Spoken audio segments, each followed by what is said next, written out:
만일에 예수님께서 오늘 오셔서 나를 부르신다면 어떤 부름을, 어떤 이름으로 그렇게 부르시기를 원하십니까?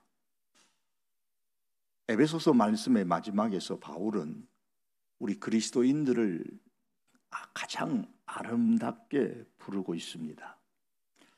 주 예수 그리스도를 변함없이 사랑하는 사람. 개인적으로 평생에 듣고 싶은 말씀입니다. 우리 성도들로부터 듣고 싶은 말이기도 하고, 훗날에 예수님 앞에 서실 때에 예수님으로부터 듣고 싶은 말이기도 합니다. 또 그렇게 살고 싶은 것이 개인적인 소망입니다. 주 예수 그리스도를 변함없이 사랑하는 사람. 이 말을 조용히 묵상하면 대단히 중요한 내용이 담겨 있습니다. 먼저 예수님을 주라고 부를 수 있는 믿음이 있어야 이렇게 부름을 받을 수가 있습니다.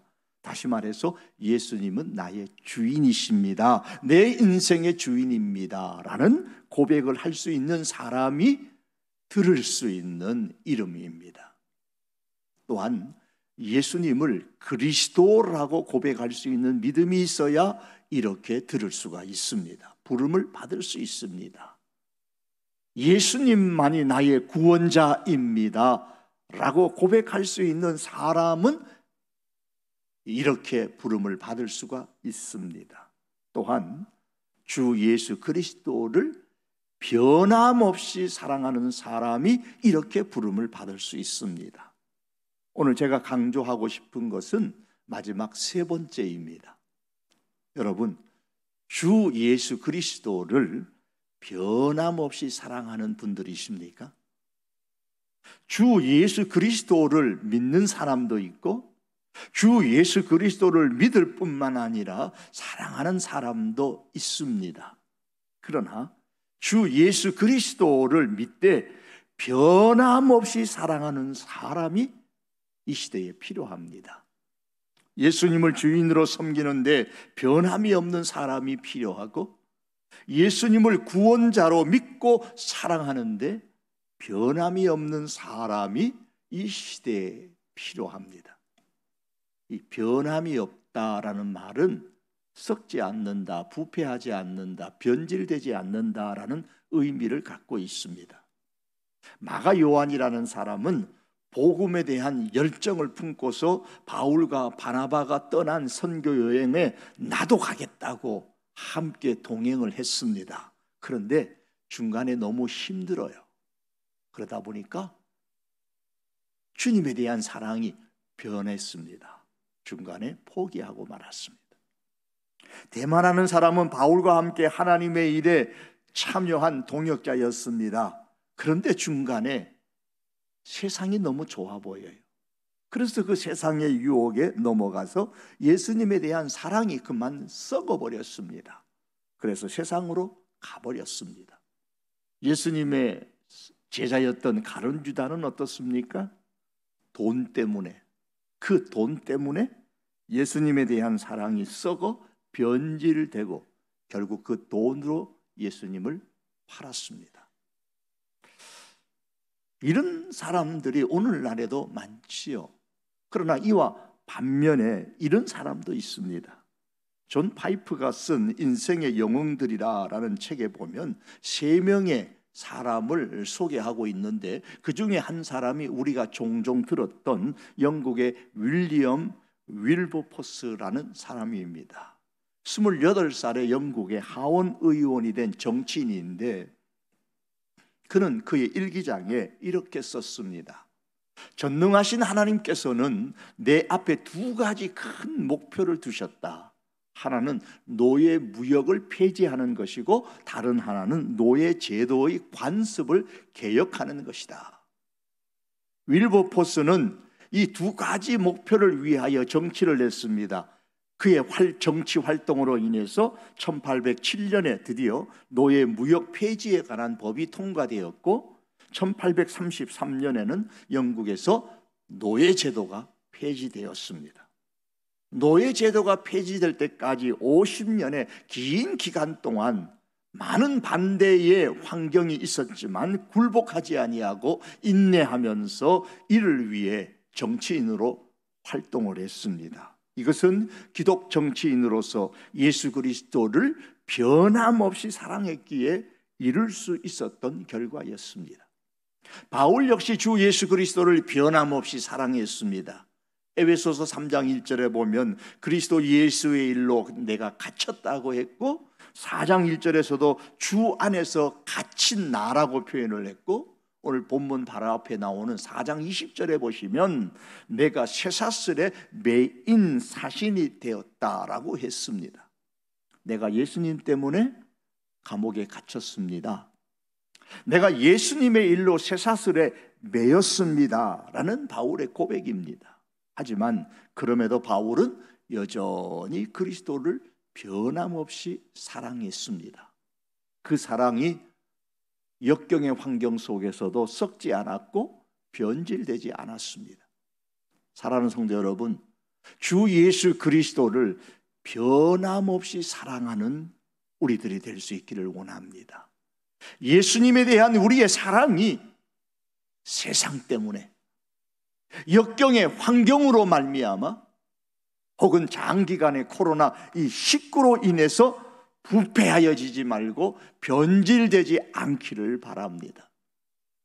평생 한 번도 변하지 않고 예수님을 사랑한다면 가장 좋겠지만, 혹 그러하지 못할지라도 오늘 이제부터 지금 이 순간 내가 예수님을 변함없이 사랑합니다 라는 이런 고백과 결단과 실천이 앞으로 우리 가운데 있기를 원합니다. 만일에 내가 주 예수 그리스도를 변함없이 사랑하는 사람이라면 이 사실을 어떻게 증명할 수가 있을까요? 여러 가지 현상으로 우리가 모습으로 증명할 수 있겠지만, 오늘 본문을 통해서 다시 한번 생각할 것은 예수님에 대한 변함없는 사랑은 예수님의 사람을 낳습니다. 갈릴리 바다에서 예수님은 베드로에게 내가 나를 사랑하느냐라고 3번 반복하여 질문하셨습니다. 내가 예수님을 사랑하는 줄 주님이 아십니다 라는 대답을 했을 때에 예수님은 그 베드로에게 내 양을 먹이라고 하셨습니다.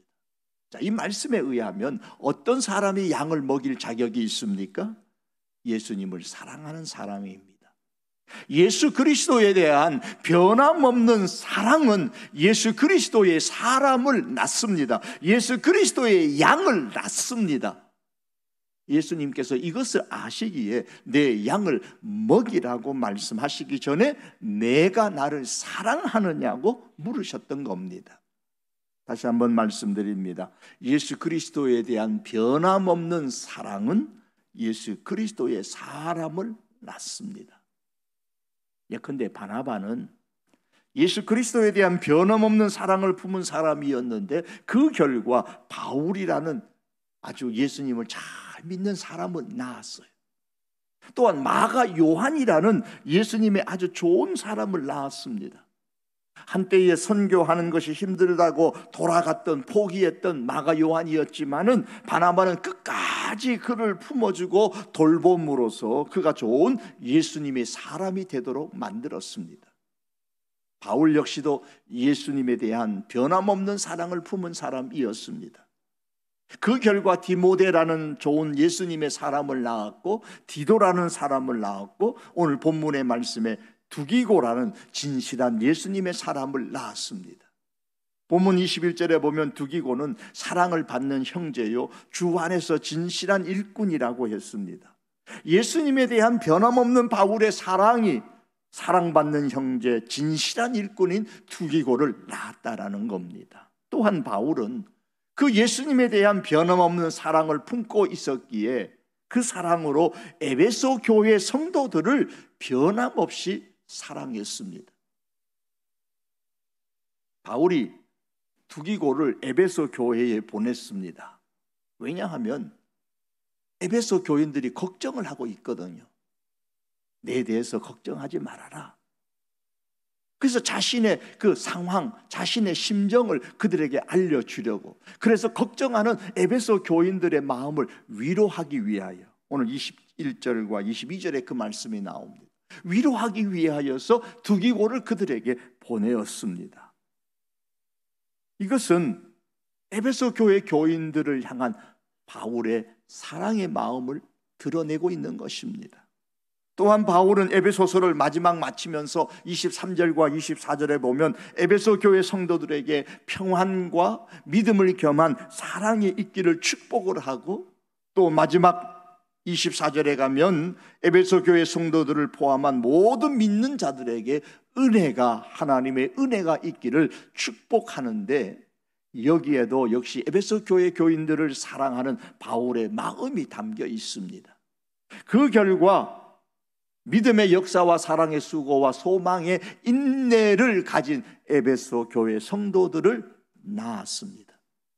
사랑하는 성도 여러분, 만일에 한 사람을 예수 그리스도의 사람으로 만들기 위해서 그를 기꺼이 섬길 수 있는 사람이라면 그는 예수 그리스도를 변함없이 사랑하는 사람입니다.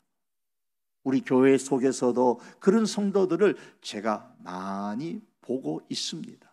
끝까지 섬기고 끝까지 사랑하는 사람들을 봅니다. 그러나 만일에 한 사람을 예수 그리스도의 사람으로 만들기 위해서 섬기다가 중간에 그 마음이 식어서 포기한다면은 그 사람은 예수 그리스도를 변함없이 사랑하는 사람이 아닙니다. 왜냐하면 예수님의 사랑으로 사람을 섬길 마음이 식은 것이 아니고, 사실은 사람에 대한 사랑이 식은 것이 아니라 예수님에 대한 사랑이 식은 것이기 때문입니다. 예수님에 대한 사랑이 식었기 때문에 사람을 사랑하던 그 마음이 식어 변질되고 썩고 그렇게 되는 것입니다. 저는 이 손금을 믿지 않습니다. 어떤 사람은 사람의 손바닥을 보라 그러면서 그 사람의 생명의 길이를 가늠할 수 있다고, 아이고야, 이 생명선이 굉장히 기네요 그러면서 손바닥에 생명선을 보고서 명줄이 길겠습니다, 오래 살겠습니다, 그런 말을 하세요. 저는 믿지는 않습니다. 손바닥과 이 상관없이 사람의 삶에는 두 개의 선이 있습니다. 하나는 생명선이고 하나는 목적선입니다. 30대에 죽고 80대에 땅에 묻히는 사람이 있습니다. 그 중간에는 뭐 하고 있을까요? 30대에 죽었는데 80대에 땅에 묻혀요. 그동안은 그럼 시신이 썩고 있습니까? 이 말은 30대에 이미 삶의 목적을 잃어버렸기 때문에 목적선이 죽은 것이고, 80대의 땅에 묻히는 것은 생명선이 다하였기 때문에 땅에 묻히는 겁니다.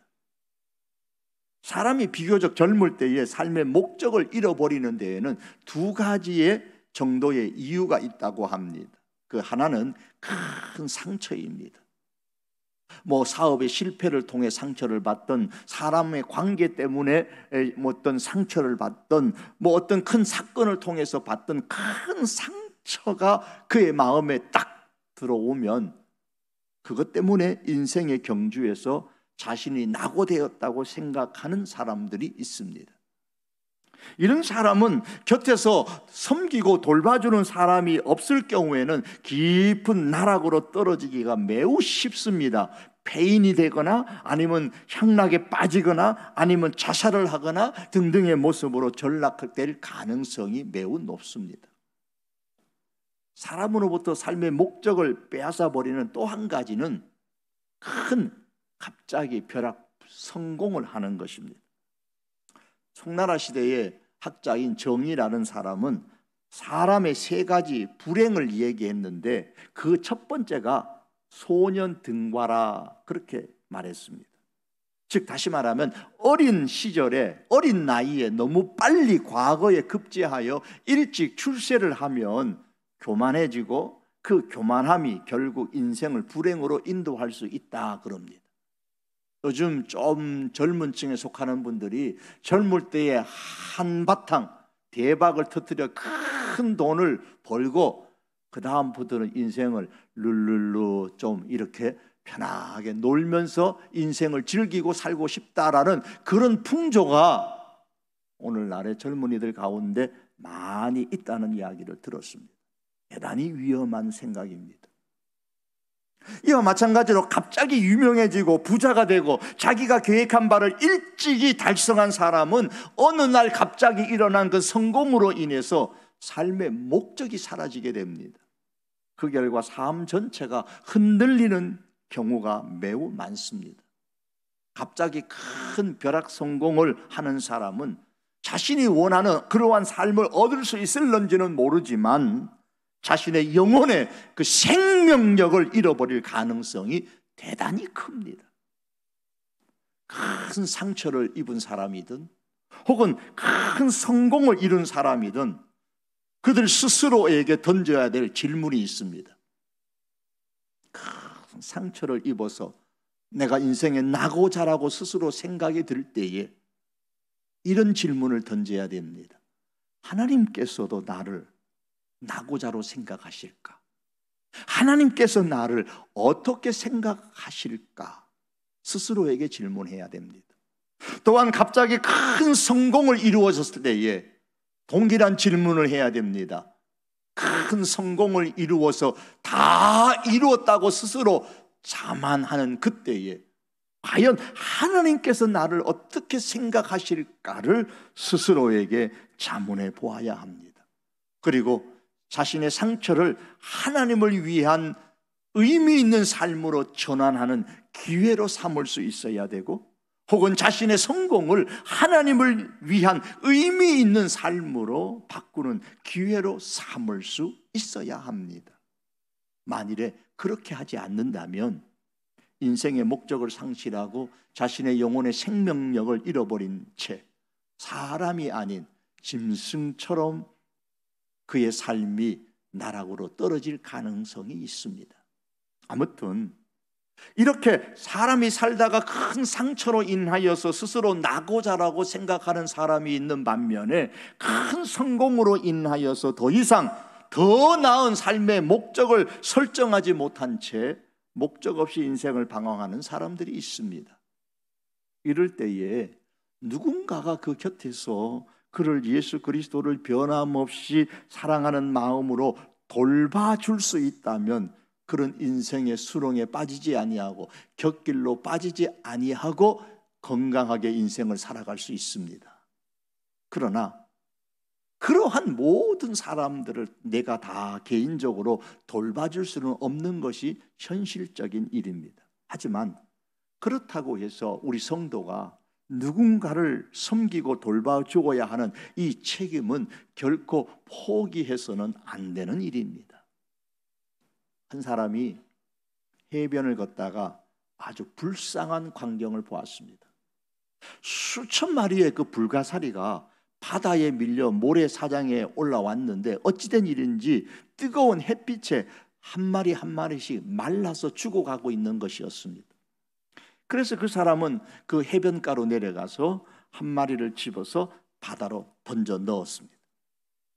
또한 몇 발자국을 옮긴 다음에 다시 불가사리 한 마리를 집어서 또 한 마리를 집어서 한 마리씩 한 마리씩 바다로 다시 이렇게 보내주었습니다.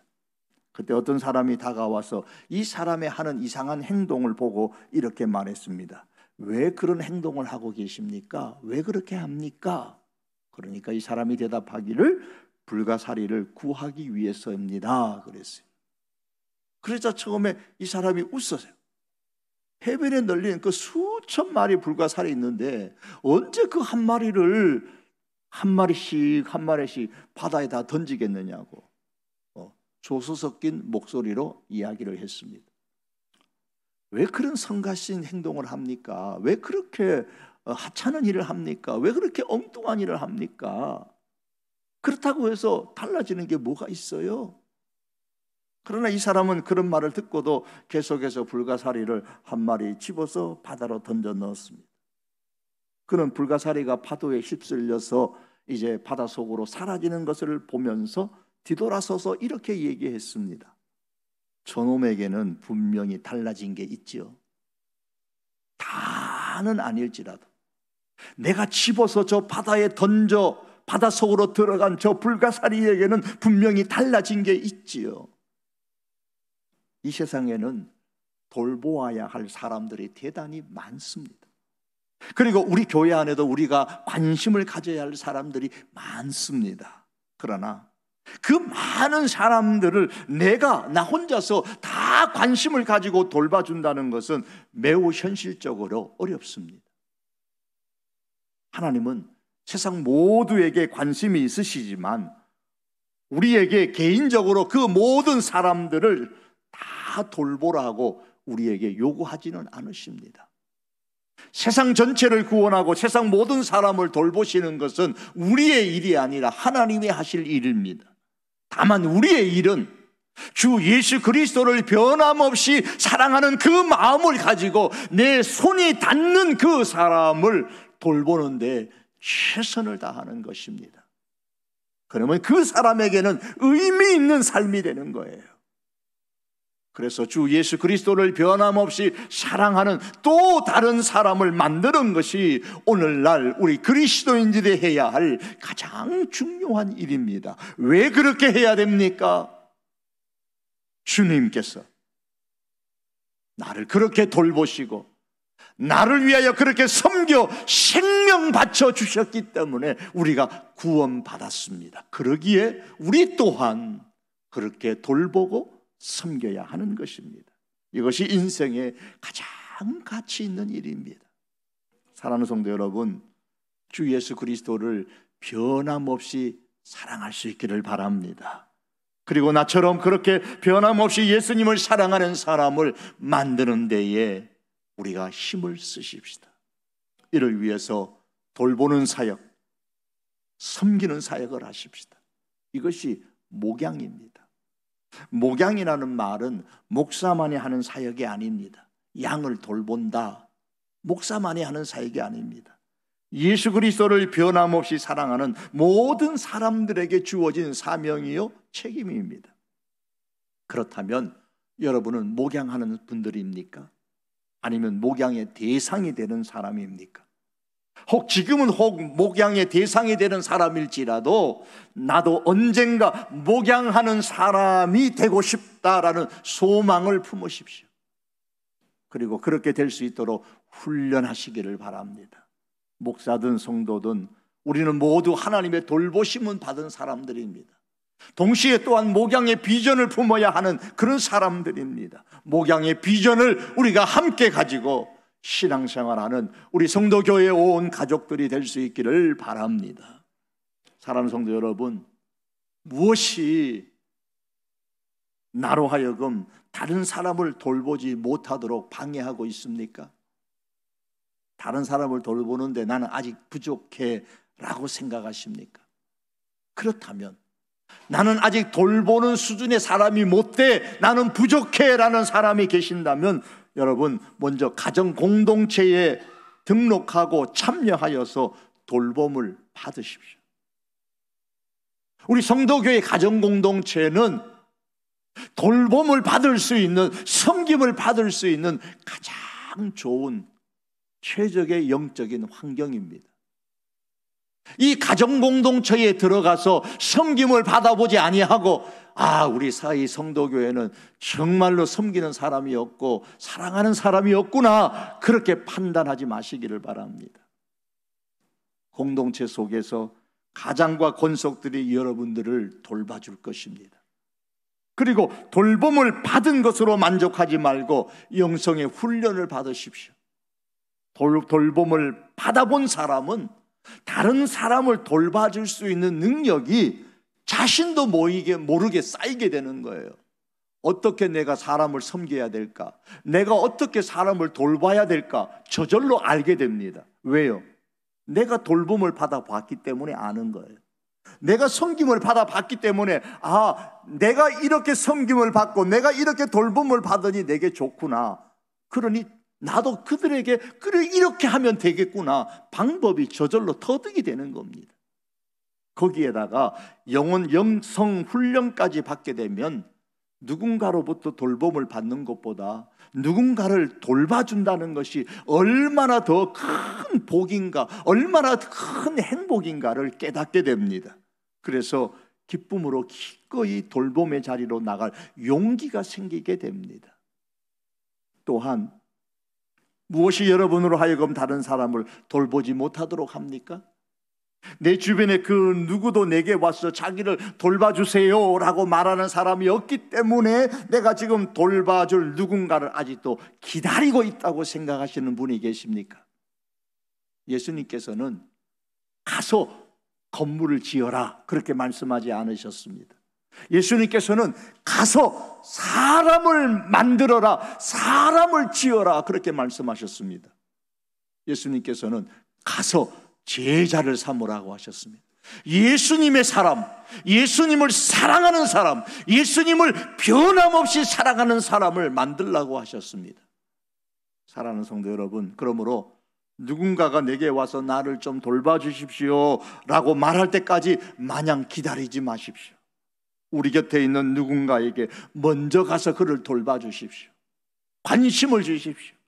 주 예수 그리스도의 이름으로 평안을 빌어주고 예수님을 변함없이 사랑하는 마음으로 사랑을 쏟아 주십시오. 이러한 모습이 바로 주 예수 그리스도를 변함없이 사랑하는 성도의 모습입니다.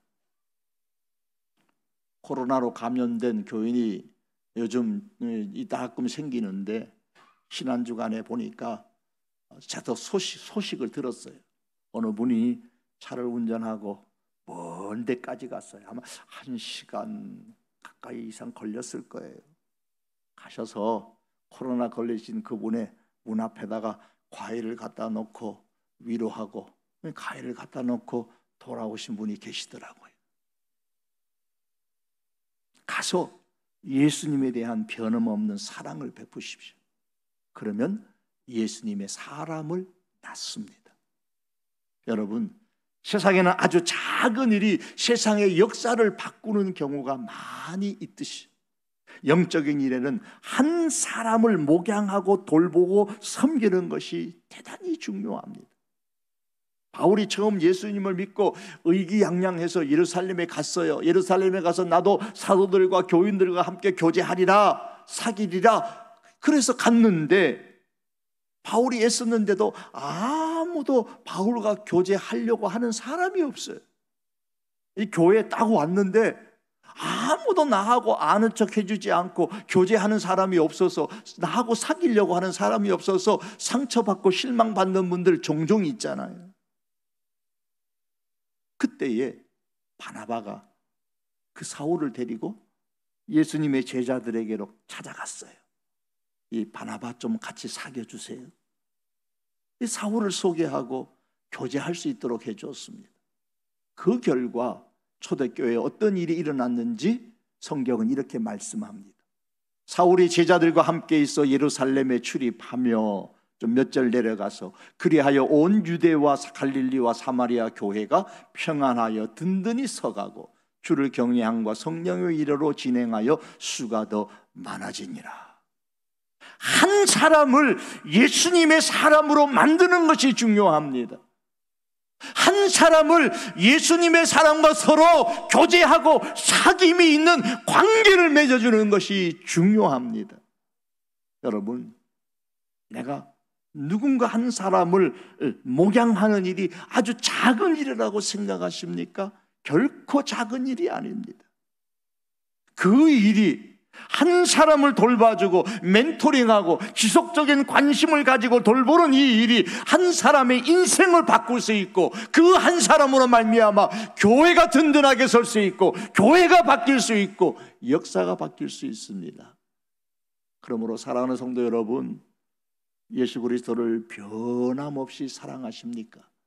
예수 그리스도를 변함없이 사랑하는 사람이라는 그런 부름을 듣고 싶으십니까? 그렇다면 그 변함없는 사랑으로 비록 한 사람일지라도 변함없이 사랑하십시다. 한 사람일지라도 누군가를 돌보는 그 일을 힘들다고 중간에 포기하지 마십시다. 포기하지 아니하면, 변함없이 사랑하면 하나님께서 때가 이르렀을 때에 예수님을 변함없이 사랑하는 사람을 낳게 될 것입니다. 인생 가운데서 단 한 사람이라도 예수님을 변함없이 사랑하는 사람을 만들 수 있다면 그의 인생은 엄지척 뭐예요? 최고입니다. 주님께서 우리를 그렇게 보십니다. 이 시간 우리 주 예수 그리스도를 변함없이 사랑하고 그 결과로 예수님을 변함없이 사랑하는 사람을 낳기로 결단하는 우리 성도교회와 우리 성도들에게 평안과 은혜가 있기를 주님의 이름으로 축복합니다. 기도드립니다.